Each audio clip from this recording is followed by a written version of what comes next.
Portsmouth Public Library's local history talk, Seacoast Jazz and the New Millennium with Charlie Jennison. My name is Katie Chakowski, and I'm a Special Collections Librarian. And I am joined tonight by Polina Vasiliev, who is the Special Collections and Reference Assistant, and we are presenting from the Portsmouth Public Library in the city of Portsmouth, New Hampshire.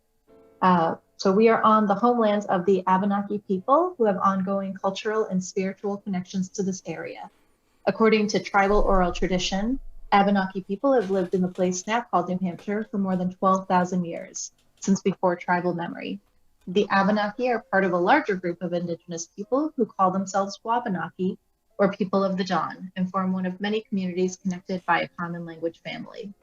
Here at the Portsmouth Public Library, we are committed to acknowledging and honoring the human history tied to this land. So this evening, our program will last until 8:30. We do plan to be respectful of your time.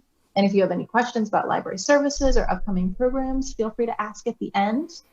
Like I said, we are going to be muting everyone during this presentation and keeping video off because we are recording. And if you have any questions for our presenter during the talk, please type them into the chat box. Polina and I will share your questions with Charlie at the end of the talk. So before we dive in, I do have a couple upcoming library events that I think you might be interested in. So our local history talk series will continue next month with a panel discussion and a video screening. It's going to be about Cold War era Portsmouth. This program is not in our calendar yet, but it will be probably by the end of the week. So no registration is required. Just keep an eye on our Facebook page and our library calendar where we will post the event, including all of the Zoom info that you'll need. So we're also hosting two other upcoming local history events that are presented by the Portsmouth College Women's Club, and it's supported by New Hampshire Humanities. So the first event is next week on Tuesday, April 19th from 6 to 7 p.m. And that is Banjos, Bones, and Ballads with local folklorist and musician Jeff Warner. And then the second event is on Tuesday, May 17th from 6 to 7, and that is New England Lighthouses and the People Who Kept Them with Jeremy d'Entremont. So both of these events do require registration, and you can sign up by visiting our library calendar. And I will put a link to that in the chat in just a little bit. Oh, actually, Paulina already has. Great, thank you. And we also have tons of other great programs all happening on Zoom, including genealogy workshops, language discussion groups, book groups, weekly meditation, and more. So check out our website for all the info you need to attend one of our virtual programs. And we love hearing from you about what you'd like to see at the library. So we're going to share an online event feedback form in the chat. If you fill it out, you'll help the library and you'll be entered to win a library book bag. So the bag has to be picked up at the library. So unfortunately, we can't mail the prize. So it's only open to people who can visit our library in person right now. We are all very happy to have you here for tonight's program. Charlie joined us back in January to share stories and memories of the people, venues, and music of the Seacoast jazz scene from the 1950s to the New Millennium. If you missed it, you can watch the recording of that on our YouTube channel. We'll include a link also in the chat. But Charlie is back tonight to talk about the scene from the year 2000 till now. So let me introduce him to you now. So Charlie Jennison has been active in the Seacoast area music scene since 1964, when his father retired from the Navy and moved back to the family farm in Lee, New Hampshire, where he now resides with his wife, Anne, who holds a master's degree in both history and Native American storytelling. A graduate of UNH and Lesley College in Cambridge, Charlie has played keyboards, flute, clarinet, and saxophones on over 25 recordings and in dozens of New England groups over the course of his career of 50 years. He is currently lead alto with the Seacoast Big Band, for which he writes and arranges. An associate of local piano legend Tommy Gallant and former UNH Director of Jazz Studies Dave Seeler, Charlie has participated in innumerable jazz jam sessions and concerts at local venues, notably the Press Room and Music Hall in Portsmouth and Johnson Theater at UNH. Now Vice President of the Seacoast Jazz Society, Charlie currently teaches in the music department at Phillips Exeter Academy and plays with the faculty jazz group as well as his own quartet, Iridescence. So with that, Charlie, would you like to take it away? Thank you very much, Katie. Appreciate the nice introduction. Evening, folks. Welcome back to the part 2 of the brief history of jazz in the Seacoast. For those of you who are joining us for the first time, I'm going to present a brief recap of Session 1 to help set the stage. The link to Part 1 will be in the chat if you wish to delve into more detail. And give me a second, I'm going to set up the slides, excuse me, so we can take a look at the events. All right, slideshow. Here we go. So I'd like very much to thank the Seacoast Jazz Society and the Portsmouth Public Library for their support of this presentation tonight. Katie Zukowski, Laura Horwood-Benton, Polina Vasiliev, and Nicole Cloutier particularly have been very helpful in getting this presentation together. Eddie Madden was one of the first people that we referred to in the first presentation because he and his classmate at UNH, Paul Verrette, were very active in the music scene in the Seacoast back in the 1950s. We recounted some of the days of sessions and concerts on the beaches at Salisbury and Hampton. I introduced several of my UNH classmates with whom I have been lifelong friends, such as Barbara London and John Hunter and John Malisi. And we talked about the local scene in the 1960s at now long-gone venues like Flagstone's Restaurant, the Kearsarge Hotel, and the Spartan in Dover. We introduced local legend Tommy Gallant and many of his musical companions, such as Jim Howe and Les Harris, both junior and senior. And we discussed the wide-reaching influence that Tommy had on jazz education and performance in the area. We moved into the 1970s when many new groups like Ben Baldwin and the Big Note and Street Level Swing with Ray DeMarco were appearing at local establishments. We also discussed the opening of the Press Room and the influence of Larry Garland, and alluded to the launching of the first Portsmouth Jazz Festival and Market Square Days before wrapping up Part 1. So we actually never got up to the new millennium in the first presentation. However, we'll do so tonight. Before we resume our discussion about the 1970s and the influence of University of New Hampshire on the history of Seacoast Jazz, I'd just like to mention a few other musicians in this time period whose contributions should be acknowledged. It's worth noting that most of the musicians that will be mentioned in this presentation have not made their living solely from their occupation as musicians. In fact, they come from a long line of different occupations. Real estate agent, photographer, bicycle shop owner, airline pilot, architect, painter, shipping manager, teacher, to name a few. One individual, such individual was Don Fancy. I believe he was a real estate appraiser here in the Seacoast area, and during the 70s and 80s, he could be found playing his own style of traditional piano at any number of venues around Portsmouth, primarily the Orr House, but sometimes subbing for Larry Garland at the Press Room or Paul Donovan at the Metro. He's pictured with bassist George Blodgett, drummer Terry McDonald, and trumpeter Tommy Barron you may remember from our first session.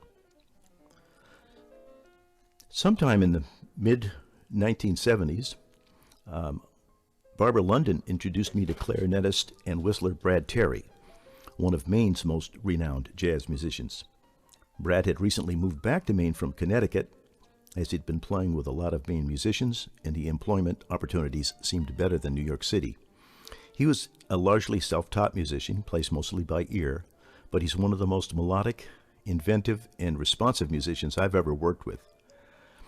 After my mid-1970s experience as lead alto sax with Don Doan's band in the Portland area, I joined Brad's group, the Friends of Jazz, in the early 1980s on soprano saxophone. And along with Chris Neville on piano, who's not pictured here, Steve Grover on drums, and John Hunter on bass, excuse me, we did a number of workshops and concerts in public schools around Brunswick. In 1984, we were fortunate enough to back up Dizzy Gillespie in a concert at Portland City Hall. that I mark as one of the highlights of my musical career. I had a tape recorder in my vest pocket, but I was so excited that I forgot to take it out of pause mode. I still wonder if anybody recorded that concert.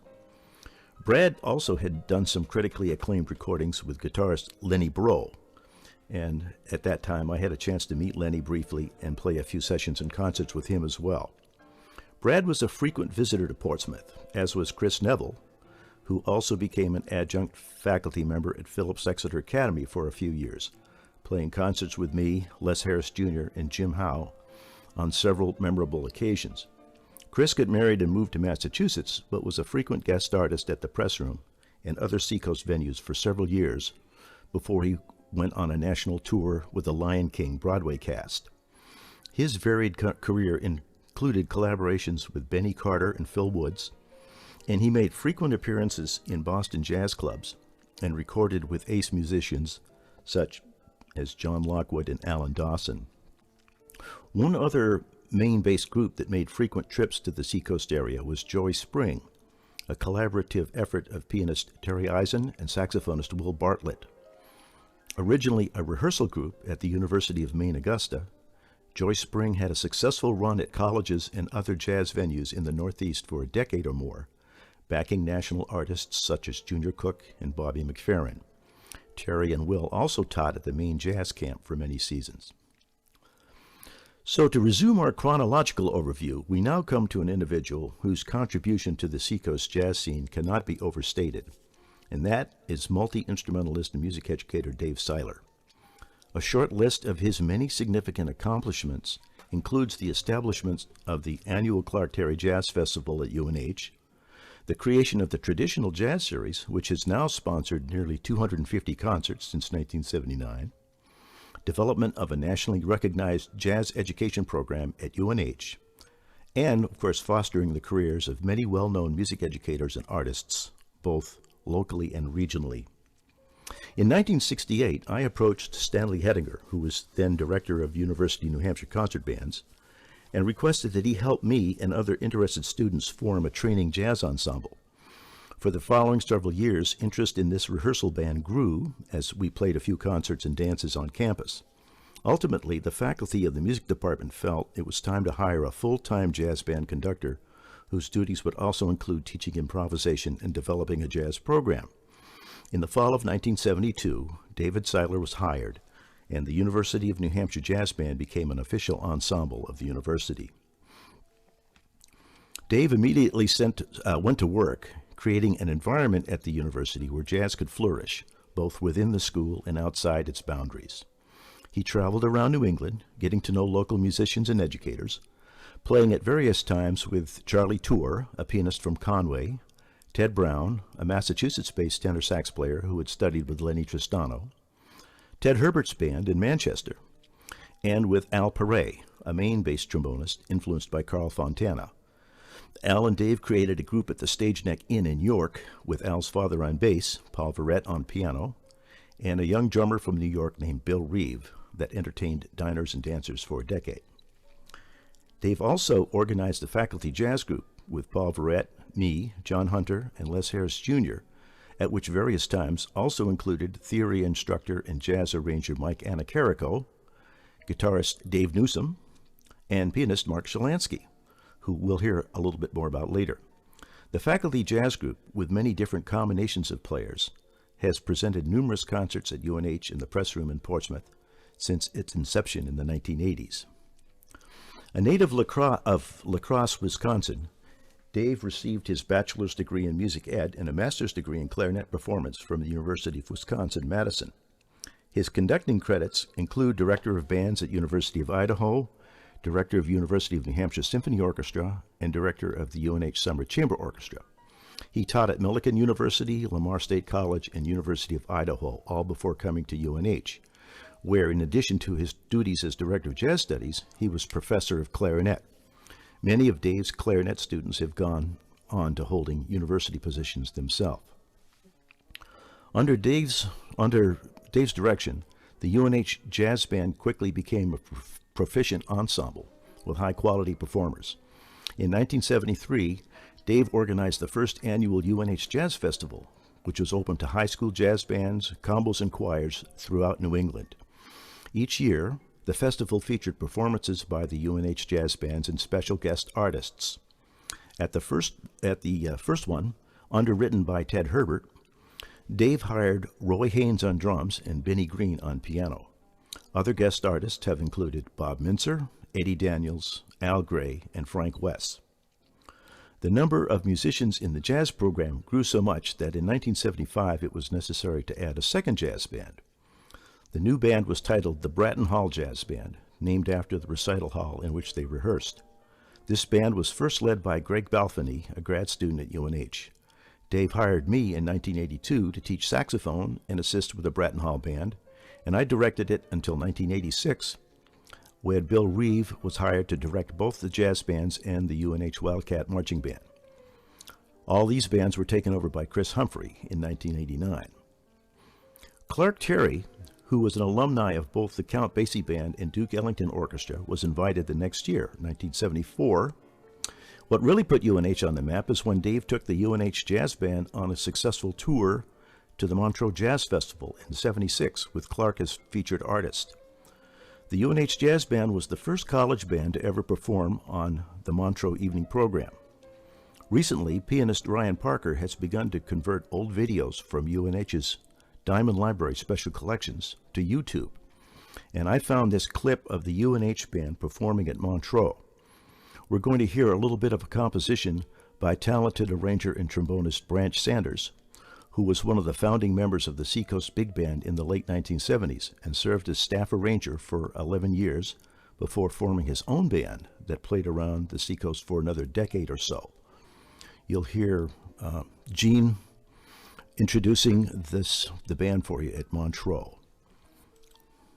It is a composition written by a very young, very talented composer-arranger who is a graduate of our university and is studying right now to be a lawyer. If he's in the audience, I'll introduce you to him after the piece. Features the entire band. Composer-arranger, Branch Sanders. This is Vince.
There's much more, but time limitations, we'll have to move on. That video is available online, so I didn't think to post the clip in chat, but we could do that easily enough. Clark Terry's influence on the jazz program at UNH was significant. He returned year after year to conduct workshops and perform with the UNH jazz bands, and was directly responsible for bringing many famous jazz musicians to campus and, by extension, to the press room in Portsmouth. From 1976 until his passing, Clark maintained a close relationship with UNH and helped further the music education of many students at UNH and around the world. UNH was also honored with the privilege of hosting Clark Terry's 70th and several other birthday celebrations. In 1978, UNH gave Terry an honorary Doctor of Music, and because of his yearly support and presence at the festival, it was renamed in honor of Terry and is now known as the Clark Terry UNH Jazz Festival. Dave spent 52 years teaching music at the college level, 43 of them at UNH. He retired in 2015. Over the course of all those years, he inspired a love of jazz in hundreds of students, sending them on to make their own careers in the music they learned to love at UNH. A short list of UNH graduates who have contributed significantly to the Seacoast jazz scene since Dave's arrival would include Lila Morey, Vicki Burns, and Louise Rogers, all of whom have since moved away, drummers Ken Clark, Rob Duquette, and George Reagan, who's not pictured here, pianists Jim Butka, Mark Shalansky, Yvonne Aubert, you saw an early picture, Greg Mangiafico and Ryan Parker, saxophonist, we got trumpet players first, Trent Austin, Dave BALLOU, Jim Clark, saxophonist Jim Pisano, Steve Guerra, who now teaches arranging at the Frost School of Music in Miami, Travis Sullivan, Mark LaForce, guitarists Brian Rowland, Brian Kilo, Nick Grondin, and bassists Tim Webb, Nate Terrian, and Rob Gary, just to name a few of the fine musicians who have graduated from this program. Although the focus of this presentation is on the history of jazz in the Seacoast, some mention should be made of the influence the Boston jazz scene has had on local jazz since before 1950. One source of information for those viewers interested in the topic is a book by Richard Vaca called The Boston Jazz Chronicles. That information is in the chat. Mr. Vaca was once a guest lecturer for the Seacoast Jazz Society and spoke at length about his experiences with the Boston jazz scene. It should be noted that Boston players have been visiting Salisbury Beach, Newburyport clubs, and Portsmouth venues for as long as jazz has been played in the Seacoast. The Berklee School of Music and more recently New England Conservatory have provided a steady stream of talent working alongside Seacoast area musicians. Larry Garland played regularly with bassist John Neves, trumpeter Paul Fontaine, and saxophonist Jimmy Mosier. I met bassist Teddy Kotick, who played with Charlie Parker at one of Larry's press room sessions. Dave Seiler brought guest artists like Herb Pomeroy and John Laporta up for UNH events and even casual gigs at Pease Air Base. The multi-talented Jerry Bergonzi's been a favorite at the press room since the 1980s, and vocalist Paul Broadnax also entertained Seacoast audiences for decades well into his 90s. Tommy Gallant likewise attracted Boston talent. His association with the Berklee School in Boston put him in touch with the top jazz players and music educators in the city, and they were frequent guests at Seacoast venues. Here we see Herb Pomeroy, who had one of the most popular big bands in Boston in the 1950s, and counted among his performing credits a recording with Charlie Parker, and John Laporta, who played with Woody Herman, Lenny Tristano, and Charles Mingus, among others. One notable musical associate of Tommy's was multi-instrumentalist Dick Johnson, who was Artie Shaw's hand-picked choice in 1983 to lead a newly formed band under Shaw's name, which would tour for a decade, playing the music which had thrilled ballroom dancers and concert attendees in the 1930s and 40s. Excuse me a second. The 58-year-old Johnson, an accomplished woodwind and saxophonist, native of Brockton, Massachusetts, was no stranger to jazz, having recorded numerous albums of his own. He had idolized Shaw's playing throughout his life.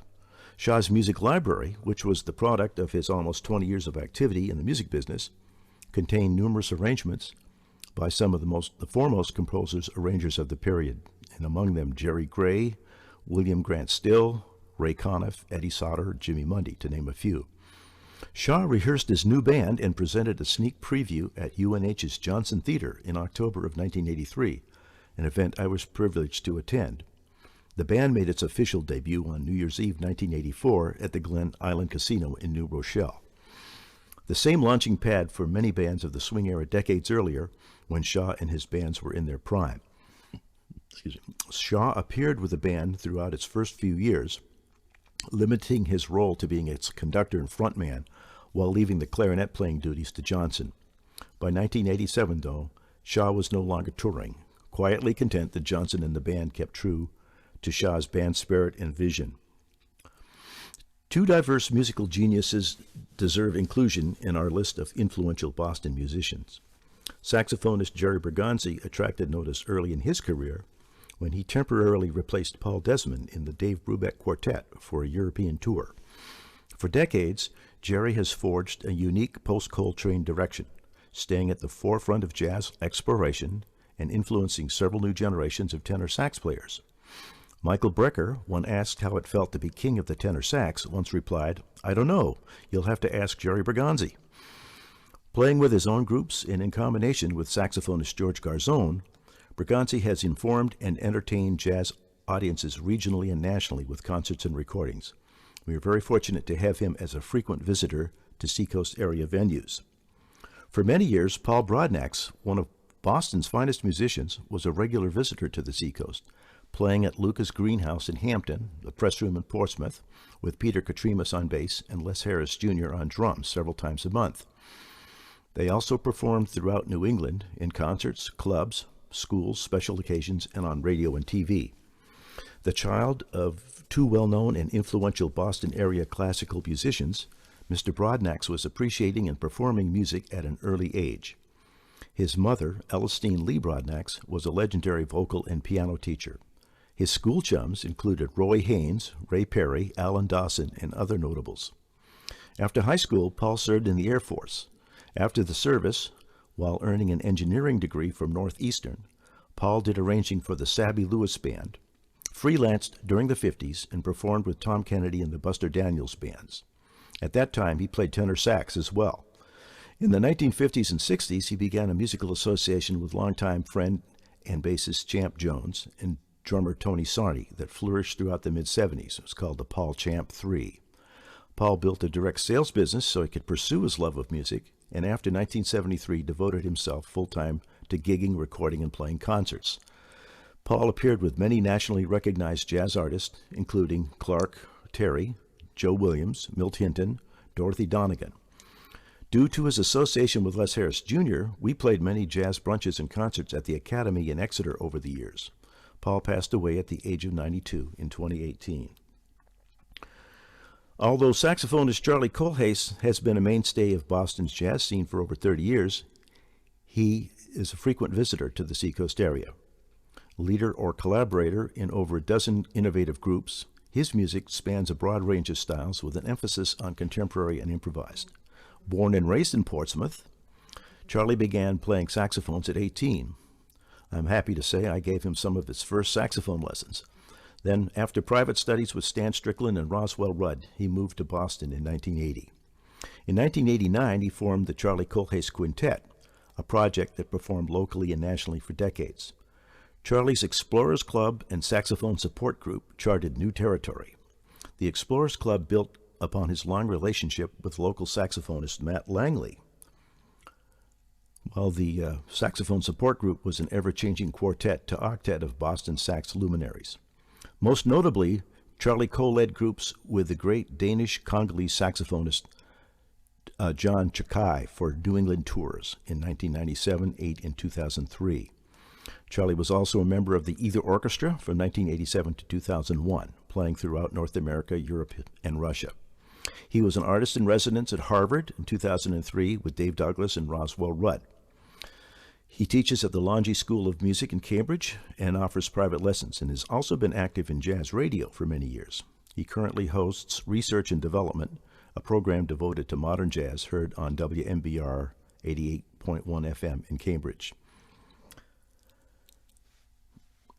The UNH Traditional Jazz Series was formed in 1979. ushering in a whole new era of the finest musical talent to be found anywhere visiting the Seacoast. Paul Verrette and Dave Seiler were key figures in establishing a relationship with Dorothy Prescott that eventually culminated in her underwriting the series.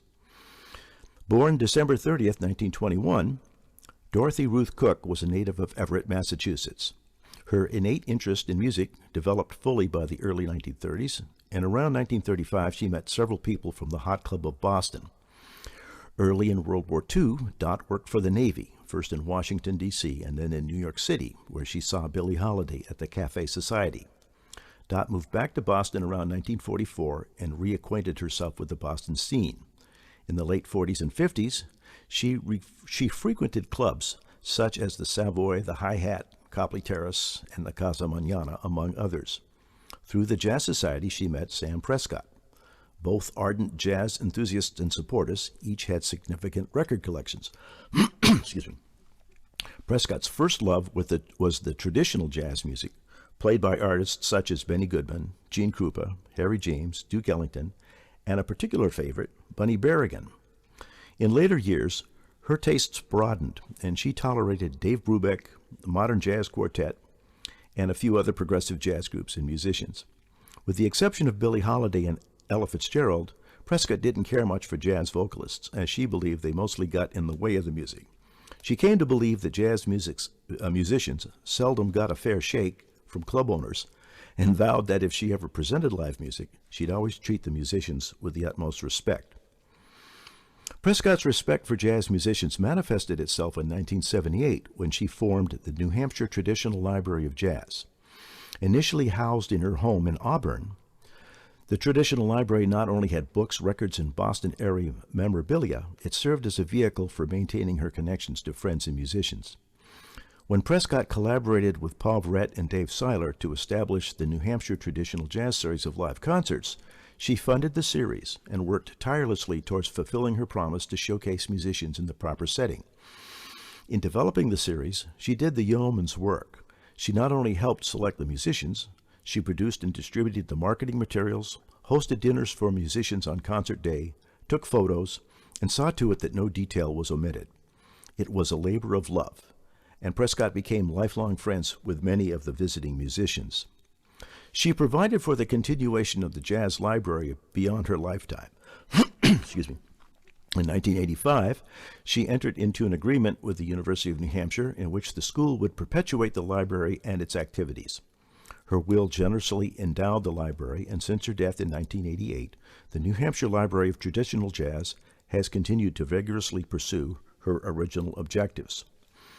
All personal effects related to Prescott's love for jazz, i.e. her correspondence, publicity, recordings, memorabilia, and photos, were bequeathed to the university and formed the basis of the collection, along with papers documenting the formation and operation of the New Hampshire Library of Traditional Music and Jazz from 1978 through her death in 1988, and photos, publicity, and ephemera related to the first 11 years of the Traditional Jazz Series. The collection also includes memorabilia that illuminate the Boston area jazz scene, primarily of the 1940s and 50s. Often the musicians featured on the Monday night series would arrange to stop by the press room on the preceding Sunday and play with the house trio, which at that time consisted of Tommy Gallant on piano, Jim Howe on bass, and Les Harris Sr. on drums. It was because of this and the Clark Terry birthday celebration concerts that Portsmouth jazz fans got to hear players like Dave McKenna, Jimmy Matsey, Dave Whitney, Kenny DeVerne, Grace Sargent, Bud Freeman, Bob Wilbur, Gene DeStacio, Harry Allen, Billy Novick, Alan Dawson, Frank West, Milt Hinton, Scott Robinson, Buddy DeFranco, Al Gray, Snooky Young, and many others during the 1980s and 90s. Late in the 1980s, T.J. Wheeler recorded an album with the Smokers, some local players, including Hugo Misserville on violin and myself on clarinet and sax, called the work First Impressions, and put a picture of the press room on the cover. The flip side was the Tommy Gallant Trio with me on saxophone. The album was engineered by Gaylord Russell, who was concurrently recording the Traditional Jazz Series at UNH for archiving in special collection. Here's a picture of Gaylord at home in West Epping, New Hampshire, with his wife Jane sometime around 1990. Gaylord and Jane were avid jazz supporters and regulars at the press room. He had a background in engineering and had been involved with the development of the Dolby noise reduction system for cassette decks, and owned a company named Russ Sound, which manufactured consumer audio equipment. His record and tape collection covered 3 walls in his living room and included rare items such as a vinyl copy of an air check of the Benny Goodman Orchestra from the Savoy Ballroom in 1938, a recording Russ himself had made while working for a radio station in Chicago. I just recently discovered that the entire collection ended up at UNH Library, where it's currently being transferred to the digital medium and archived.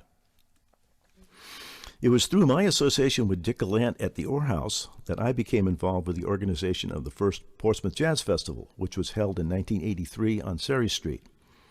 The event was originally a fundraiser to benefit the Seacoast Council on Tourism. In the course of its first decade, the festival raised over $200,000. I was responsible for booking the musicians for the first concert, and Mick Goodrick and George Garzone were the headliners, with the Ted Kasher Quintet and Puttin' on the Ritz also appearing. Tommy Gallant's Press Room Trio performed as well. The festival gathered interest and support for the next 10 years, with Tommy, Jim Howe, Dave Seiler, Alan Chase, and Louise Rogers from UNH all contributing input.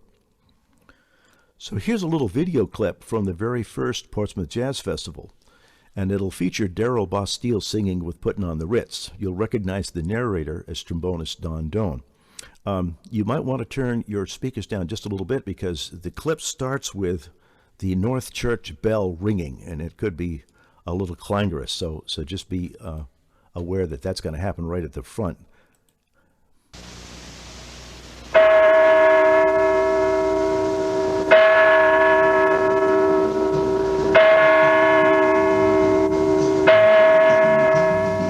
Nighttime, Portsmouth, and jazz. They seem to go together. Usually by dawn, the music of night fades into the sounds of a busy port.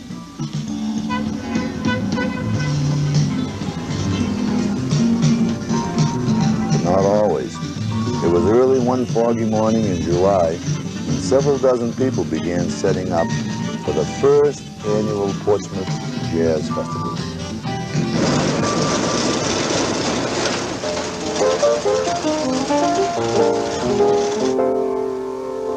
Hi, I'm Don Doan. You know, I've played jazz all over the world, and I'm telling you, you're in for a treat. Some of the best musicians in the country showed up at this festival, and we've got everything from big band and swing to rhythm and blues and traditional jazz, and I know you're gonna love it. So let's get started with a bebop sound of Puttin' on the Ritz.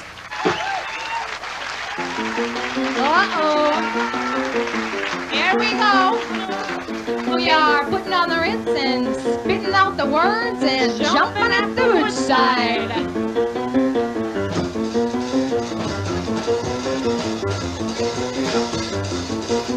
I gotta go, I gotta blow, I gotta go, I gotta blow. A little room, a lot of fun, going on, I gotta run. Ain't no motel. I'll take you to the places that you never heard of, such a great hotel. Proper room and every room to I gotta go. I gotta blow. I gotta go. I gotta go. Pat, better pat, never had. I gotta go. I gotta blow. I gotta go. I never had one move, but never had a better groove. I gotta go. I gotta blow. I gotta go. China room's all around the brand new, do a lot of it.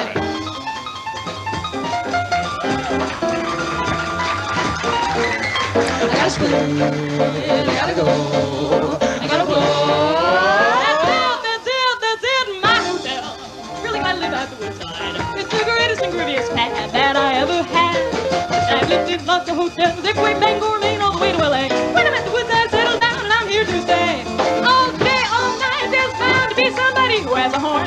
Long going on, soon as you're born, swinging from morning till night. When you feel tight, cool it, fall, and sleep, sleep. Some rest, you'll be right back. Later, when you feel greater. everybody has a bottle. What a ball, I do mean. He's jumping every minute, seems to get his front door. You can feel the second floor, not alone, take the woods side spot, jumping scene. I'm the blind, that's about open wide. You try, get your ticket. Everybody has a bottle about her tail. What a story I can tell. I bet you stop a gig, that's a double week, and never have to wonder, never find a good place to get the double where to go. And all, you can be another room alone. Take it, you'll flip, it's well, I take the woodside man, that's where I dwell.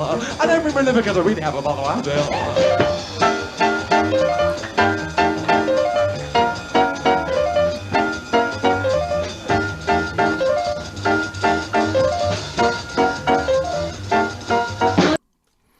Wow, the energy level is still great. The Portsmouth Tourism Council, which had initially approved the Surrey Street location, changed direction in the 1990s, and the festival had to move to Harbor Place, which put it in competition with the Blues Festival that T.J. Wheeler helped launch in 1986. So Harbor Place residents complained the Jazz Festival had to move to the site next to the Portsmouth Library, now occupied by the new middle school. That last year, 1995, the festival featured Louis Bellson and Clark Terry, and even the New York Voices, but without solid support from the city of Portsmouth and uncertain of a location to hold the event, it looked for a while that the Jazz Festival might be doomed to extinction. However, other currents were flowing in the jazz community, and the Seacoast Jazz Society, formed in 1990, took up the reins with some assistance from the music faculty at UNH. Dave Seiler and Tommy Gallant approached George Hosker, administrator of Prescott Park Foundation at the time, to set aside a Sunday in the Arts Festival schedule each summer for a jazz festival. And the Seacoast Jazz Society voted to provide financial support and oversee the festival as a nonprofit operation funded by donations, an arrangement which has functioned successfully to this day. The poster you see here dates from 1999, but the first Seacoast Jazz Festival happened on the same date originally scheduled for the old Portsmouth Jazz Festival, which was Sunday, June 30th, 1996. Headliners that year were clarinetist Billy Novick with Jimmy Matsey, Mark Shane and Marshall Wood, Luciana Souza, Brazilian vocalist with Mark Shalansky on piano, Andrew Rathbun, tenor sax, Fernando Huego bass, and Bertram Lehman on drums, the Seacoast Big Band with Dick Johnson, and the Tom Gallant Trio with Herb Pomeroy and Fred Haas. The mission of the Seacoast Jazz Society, as many of you know here, is to promote an understanding of and enthusiasm for jazz and provide opportunities for listeners, students, and performers to hear jazz and to learn about its history and techniques. To further these aims, the Society organizes a regular jazz listening and discussion group, presents an annual lecture series, sends a regular email newsletter of upcoming local jazz events, supports guest artists, and partners with other jazz organizations. There should be a link in the, I may not have put that in the chat to the Seacoast Jazz Live page on Facebook, so I'll have to remember to do that. In the intervening years, the Seacoast Jazz Society has been responsible for presenting lectures on various jazz-related topics at local libraries in Rye, Dover, and here in Portsmouth. It's provided scholarships for promising junior high school students to attend the Sims program at UNH, sponsored artist appearance at local venues, partnered with the Diamond Library on the Looking at Jazz Film and Discussion series developed by the American Library Association, and most recently initiated the Seacoast Jazz Appreciation Project, which allows students and aficionados of jazz the opportunity to talk directly with jazz artists and ask questions about their work. One of the Seacoast Jazz Society's past presidents, Paul Combs, deserves special mention, as it was during his tenure that the current lecture series was established and more emphasis placed on support of jazz education. Combs began playing professionally at age 17, doubling on flute and bass. In 1971, he moved to Boston, worked as a broadcaster and jazz programmer at WBUR-FM. In 1977, he attended the Creative Music Studio, where he studied with Carl Berger, Jimmy Giuffre, Lee Konitz, Anthony Braxton, Roscoe Mitchell, and Don Cherry. From 1983 to 87, he co-directed C-Note Productions, a company that wrote scores and soundtracks for Digital Equipment Corporation, Polaroid, and Philadelphia Museum of Art. From 1986 to 99, he worked full-time in music education in Massachusetts, and as a member of the International Association of Jazz Educators, was a frequent presenter at conferences. He played bari and soprano sax around this area for 20 years or so, working with Ken Orms and Larry Garland. While attending University of Massachusetts, and graduating in 1995 with a Master of Music degree. In 1996, he could be found teaching summer jazz workshops at the Mill Pond Center in Durham, gigging with Ray DeMarco and Street Level Swing, and recording albums, with a recent release entitled Hawk's Delight. Also the director of the 10-piece pocket big band, Paul became Seacoast Jazz Society president in May of 1999 and helped, as I mentioned, create the lecture series. He's best known for his biography of jazz composer and arranger Tadd Dameron, published in 2012, entitled Dameronia, The Life and Music of Tadd Dameron. It's considered the only fully researched, comprehensive biography of Dameron, who wrote many compositions that became part of the jazz repertoire and was a seminal influence in the evolution of jazz. Paul moved to California in 2010 and now resides in Los Angeles. During the 1980s and the decade leading up to the millennium, a number of jazz artists visited the Seacoast area, some of whom would take up residence and play a while, others merely to visit occasionally. I'd like to introduce a few of those I felt had more than a passing influence on the direction of jazz performance and appreciation here in the Seacoast. One amazing musician and jazz educator who, although living on the other side of the state, was a frequent visitor and contributor to the Seacoast jazz scene was saxophonist and pianist Fred Haas. When I met Fred, he was teaching at Dartmouth and working for one of the earliest computer-based music notation companies, Synclavier. The system sold for around $10,000 at the time, so only wealthiest musicians could afford one. But I recall Fred visiting Oscar Peterson in Montreal to install one in his home studio. Fred took part in several of the Summer Jazz Festival concerts on Surrey Street and in Prescott Park, and I traveled to Enfield regularly for a year or so to study privately with him. One outcome of our musical association is that he arranged for me to take over his saxophone studio at Dartmouth for 2 years while he was on sabbatical. Fred did tours with the Dorsey Band, Ray Charles, the Matheny Brothers, and the Joe Morello Quartet at various points in his career, then later became a member of the vocal group The Ritz. Along with his wife Sabrina Brown, a jazz vocalist, he established the Interplay Vermont-based Jazz Summer Camp in 1996, which has enjoyed several decades of success. Founded in 1982 and active through 1996, the Ritz was a Boston-based jazz vocal group that already had an international reputation and through recordings when Melissa Hamilton joined in 1987. She recorded 4 albums with the Ritz on the Denon label, Moving Up, Flying, Spirit of Christmas, and their final album, Almost Blue, 1991, which featured Clark Terry. The group's personnel changed over the years, but the members of the group during her tenure were Darrell Bastiles, Sharon Broadley Martin, Bob Martin, Valerie Hawk, Chris Humphrey on vocals, Jeff Osher on piano, Les Harris Jr. on drums, Marty Ballou on bass, and Fred on alto and tenor sax. I should note, sadly, that Darrell died in August 2019 and will be dearly missed. His mother, Anne Bastiles, a pianist and vocalist, played at the Riversmere Tavern on Bow Street with Jimmy Howe in the 1980s. Occasionally, Darrell would sit in or sub on vocals and piano. He was one of the founding members of the Ritz and was originally the group's pianist and arranger of many of its songs. His musical training was influenced by jam sessions in his family's home with Teddy Wilson, Gene Krupa, and Phil Wilson. His local roots, along with Jeff Osher and Les Harris Jr., assured that the Ritz performed frequently at the annual Portsmouth and Seacoast Jazz Festivals when they were not touring.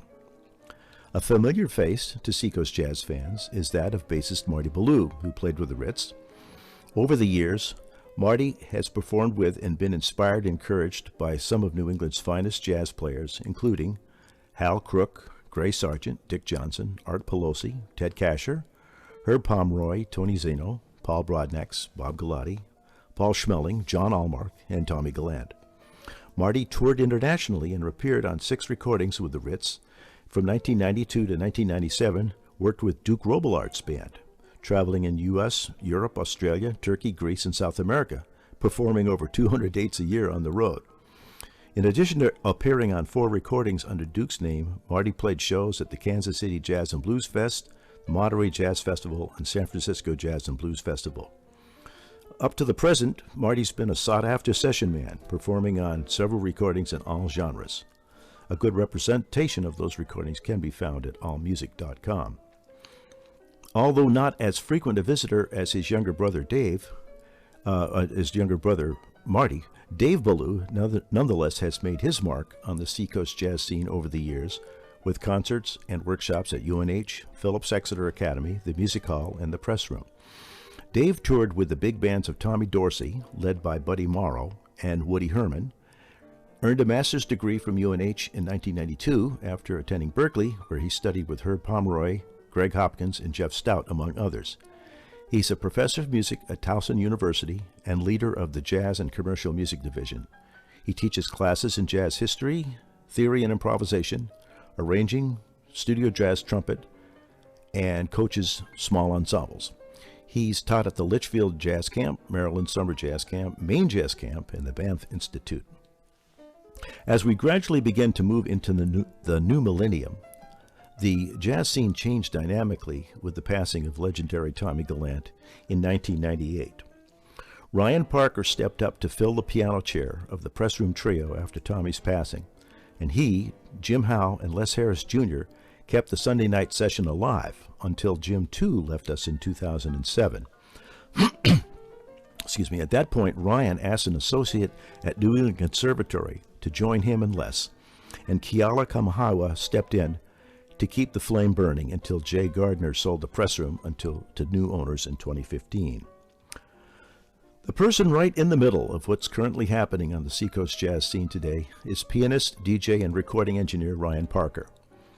Growing up in Manchester, Ryan began playing the piano at age 12. After graduating from UNH in 1996, where I'm again happy to say I was able to provide him a little bit of instruction at the time, he worked with some of Boston's great jazz players. As the director of the Celebrity Concert Series at UNH Manchester, Ryan was able to play with Gray Sargent, John Lockwood, and Herb Pomeroy. In 1998, Ryan enrolled in New England Conservatory Master's Program for Jazz Studies. There, he was able to study and learn from musicians all over the world, including Michael Caine, Jerry Bergonzi, and Danilo Perez. In 2000, Ryan graduated from NEC and began to play locally in the Seacoast area of New Hampshire and around New England. His first album, The Music of Maurice Ravel, was recorded in his living room. It was not long after that he recorded his first jazz album, Deep Oceans, featuring Herb Pomeroy on trumpet. On this recording, Ryan featured himself in quartet and duo settings, as well as utilizing the idea of overdubbing 3 piano tracks on a single track, which was a technique introduced to the jazz world by Bill Evans. This recording helped Ryan become the youngest recipient of an artist grant from the New Hampshire State Council on the Arts in 2002. Most important to Seacoast jazz fans, he replaced Tommy Gallant in Jim Howe's trio at the Press Room, and after Jim's passing took over the responsibility of booking the popular Sunday night session, fronting the Press Room Trio and hiring talented players from all over New England. Ryan has also been an instructor of jazz studies and jazz piano at the University of Southern Maine, University of Maine Augusta, and Phillips Exeter Academy. For more than a decade, he's mixed sound and recorded jazz concerts in the traditional jazz series at UNH, and is now making these performances available on YouTube and other social media platforms. Working closely with Ryan on many diverse projects and holding down the bass chair at the Press Room is NEC grad KEALA KAUMEHEIWA. KEALA, who lives in the Boston area, is one of the most in-demand bass players on the scene, and up until last year, performed frequently at Sculler's Jazz Club, Riles, Wally's Jazz Cafe, and the Regatta Bar. But when it opens up again in September of 2021, the Press Room is the venue where you're most likely to find him. KEALA, who was born in Oswego, New York in 1966 and raised in Marquette, Michigan, began playing acoustic bass when he was 18 years old. In 1990, he received a Bachelor of Music from University of Wisconsin, where he studied both jazz and classical music with the renowned bassist Richard Davis. Following his years in Wisconsin, KEALA moved to New York City, where his jazz career really began to blossom. In New York, he performed with Betty Carter and Billy Pierce, as well as the New York String Orchestra at Carnegie Hall and Kennedy Center. It was in 1995 that KEALA arrived in Boston, having been offered the bass position at the Thelonious Monk Institute at the New England Conservatory of Music. It was there he gained new jazz experience, performing with luminaries Jimmy Heath, Jackie McLean, Herbie Hancock, Wayne Shorter, T.S. Monk, Wynton Marsalis, Bobby Watson, Sweets Edison, and James Moody, as well as traveling to India. At NEC, he also studied jazz bass and improvisation with Miles Davis' legendary bassist Ron Carter, at the same time continuing his classical studies with virtuoso bassist Donald Palma. KEALA finished at New England Conservatory in 1997 with the first graduating class of the Monk Institute.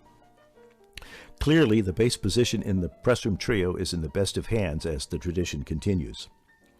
Another significant accomplishment of Dave Seiler was the establishment of the Seacoast Big Band in 1978.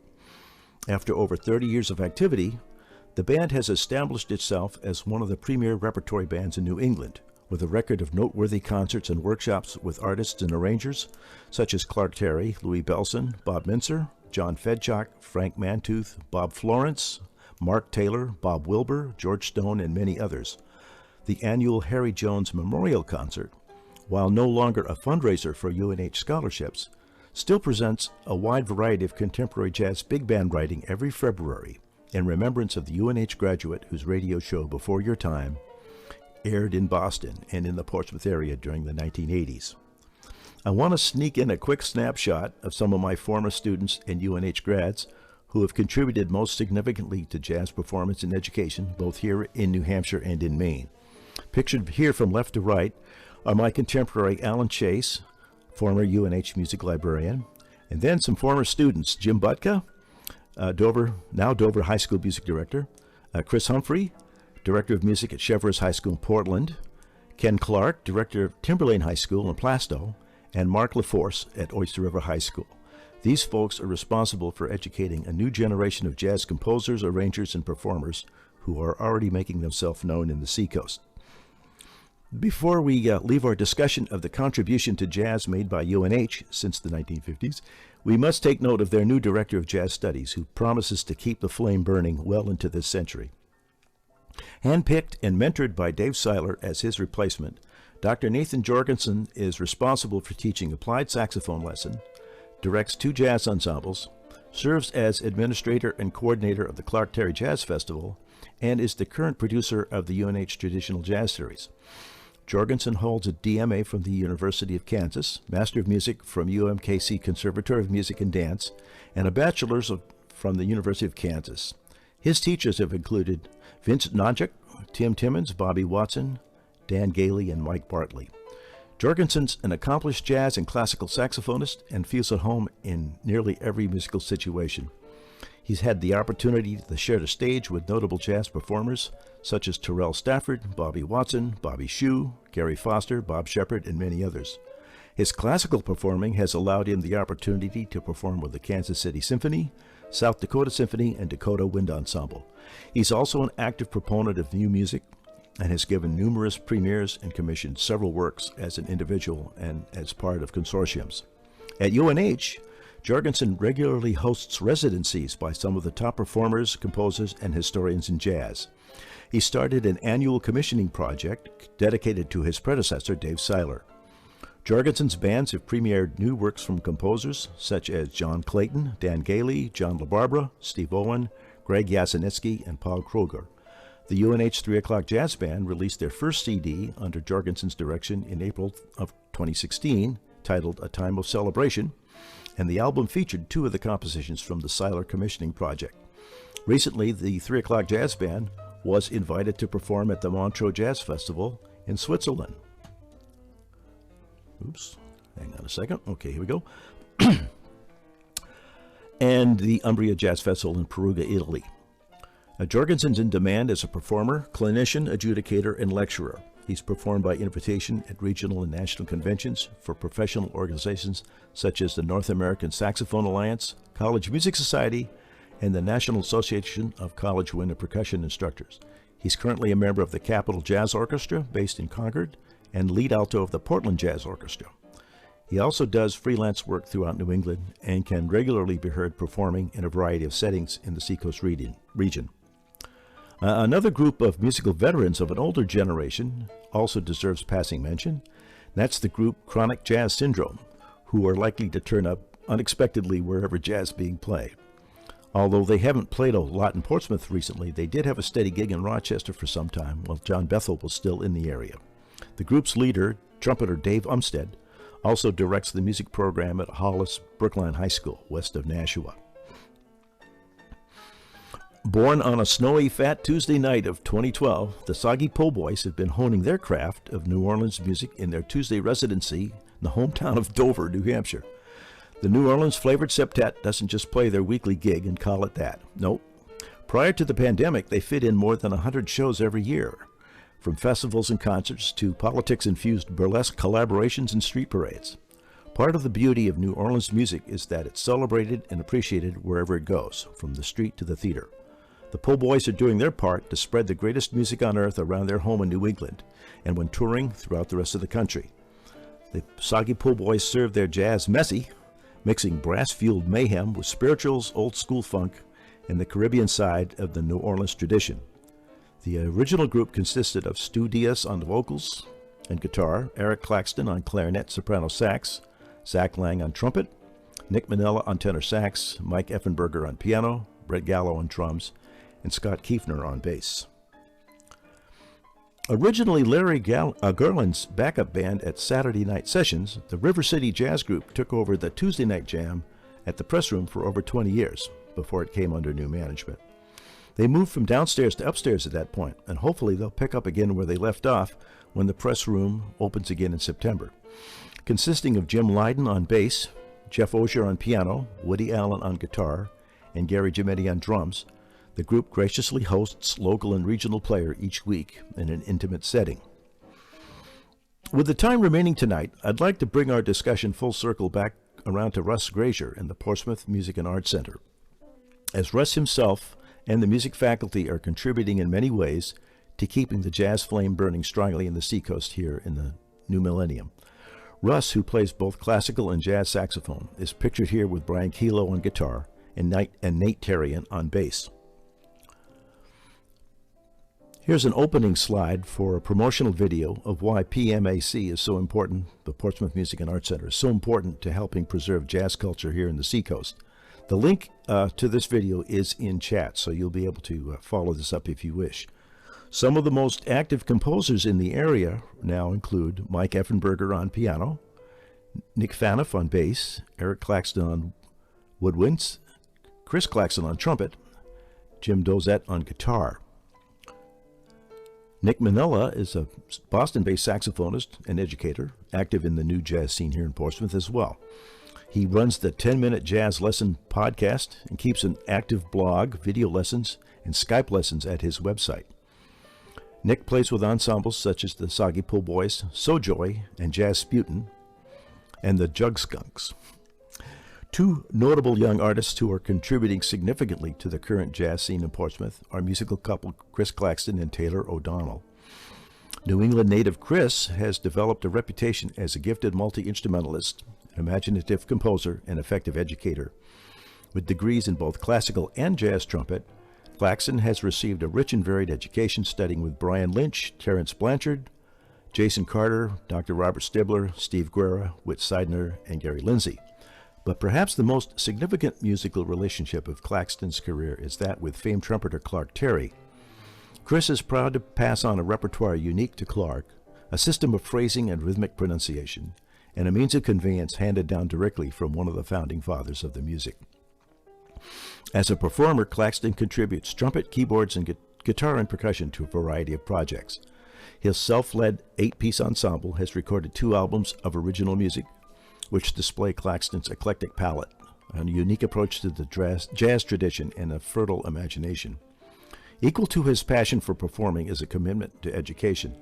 He's on the faculty at the University of Southern Maine, Plymouth State University, at the Portsmouth Music and Arts Center, and Southern New Hampshire University, where he teaches jazz trumpet, jazz piano, composition, theory, and coaches ensembles. He's also an in-demand clinician and adjudicator, and serves as choir director for the First Parish Federated Church in South Berwick, Maine. Known for her exploratory use of vocal color and texture and sincere delivery in her musical stylings, Taylor O'Donnell is a contemporary vocalist, educator, and conductor who uses her roots in R&B, folk, jazz, rock, and classical music to communicate her musical dialogue.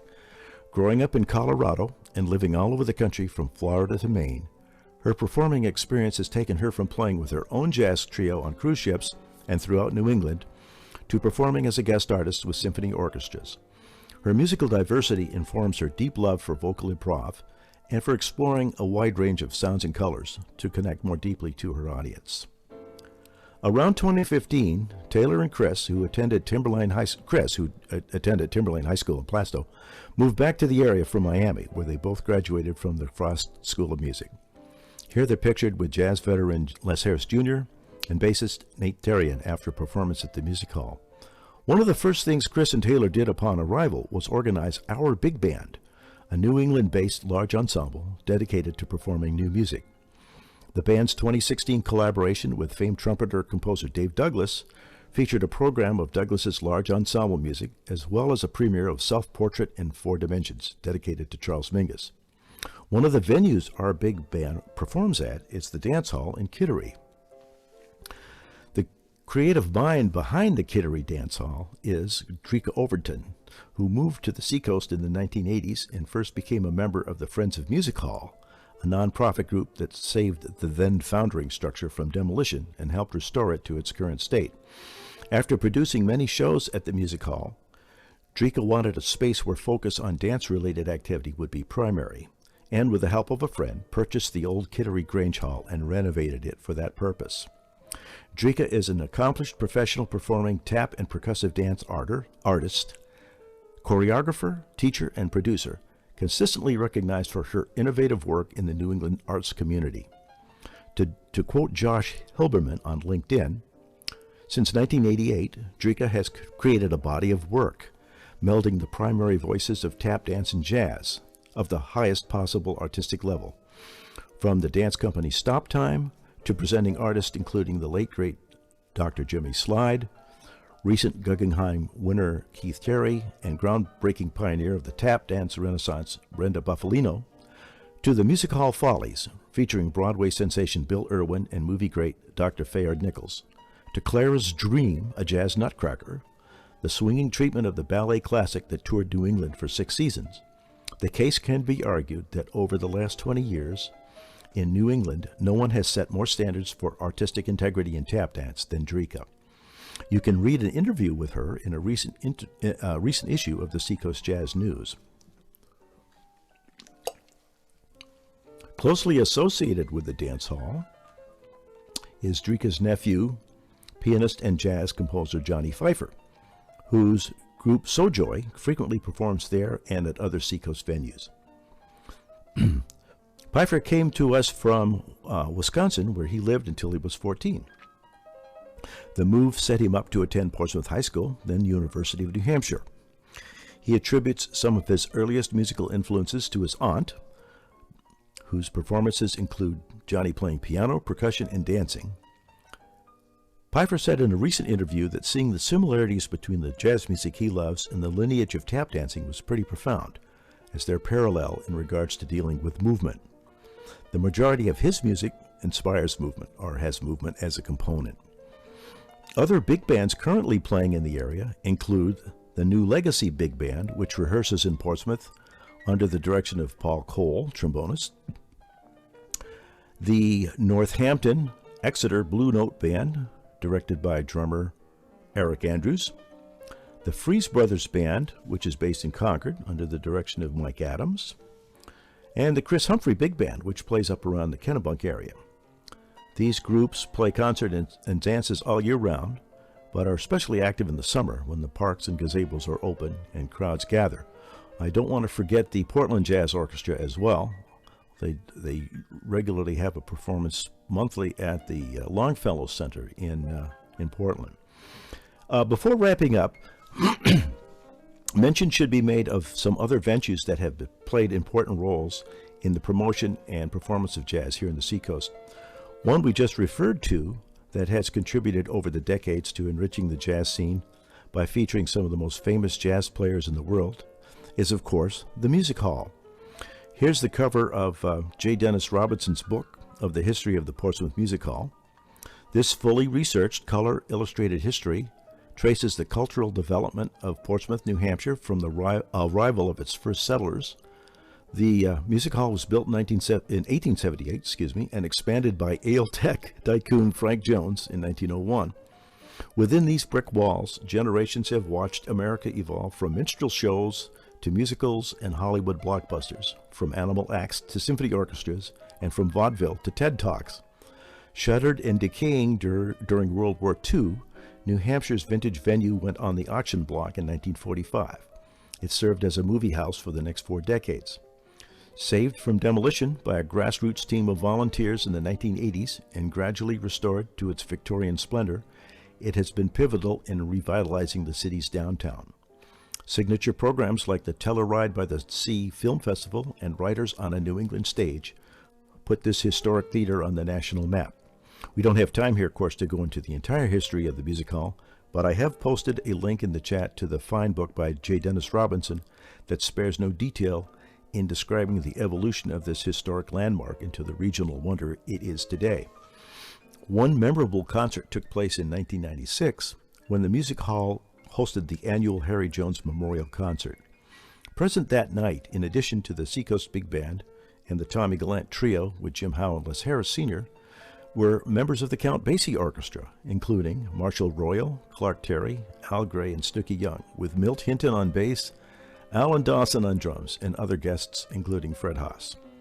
Again, one of those incredible moments in a musical lifetime that you'll never forget.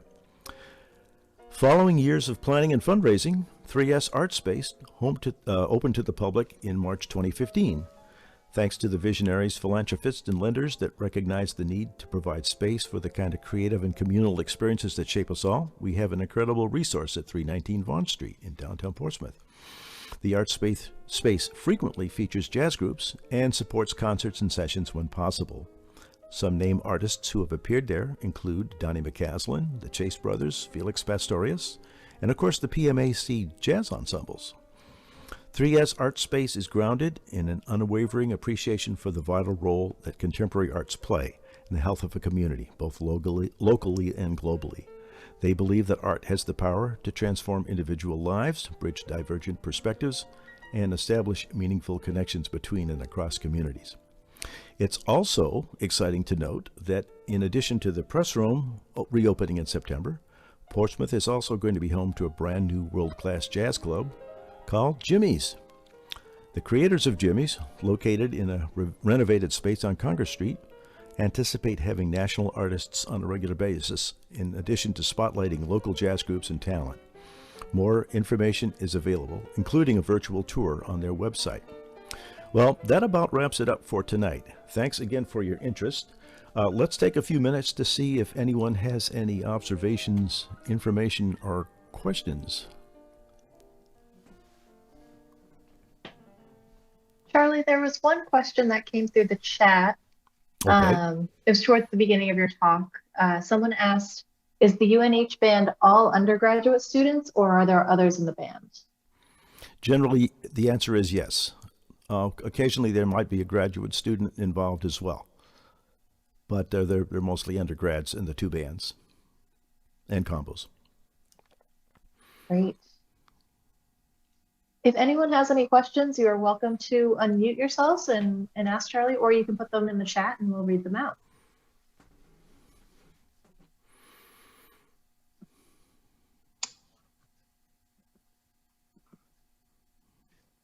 Is there a generation of 20 and 30-year-old musicians coming up through the jazz scene? Because it looks like we're talking about 50 to 70.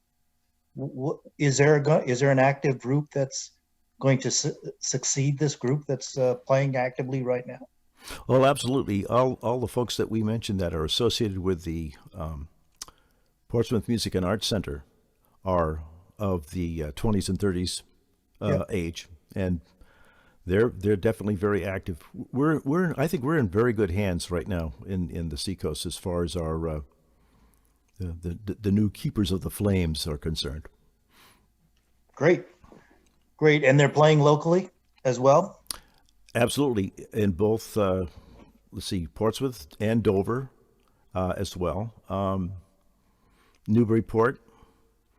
We're going to find, let's see, I'm just trying to think if there's any other, well, you know what I think is going to happen as soon as some of these restrictions lift that have been in place, we're going to see more music because people are really very in need of it right now. They really want to get out there and listen to live music. So I'm thinking we're going to see a lot of it proliferating in the next 6 months to a year. I hope that's the case. What are they playing, this new generation? What kind of music? Are they doing standards? Is there a new wave coming? Well, Kamasi Washington type stuff?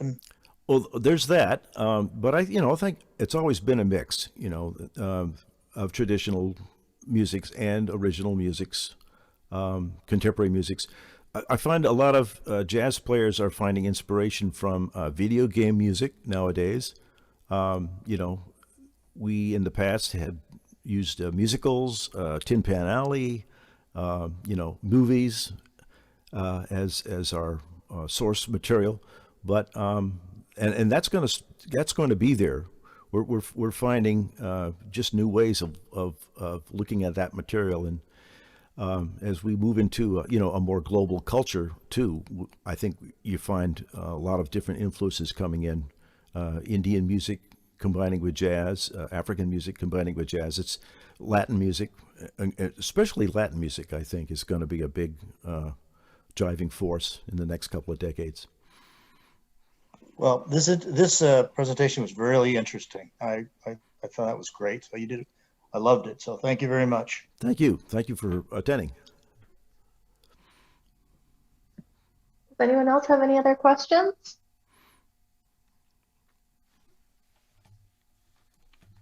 Okay, well, I want to thank everyone for coming, and I especially want to thank Charlie for joining us tonight and for coming back and presenting part 2. It's been really great to hear the whole history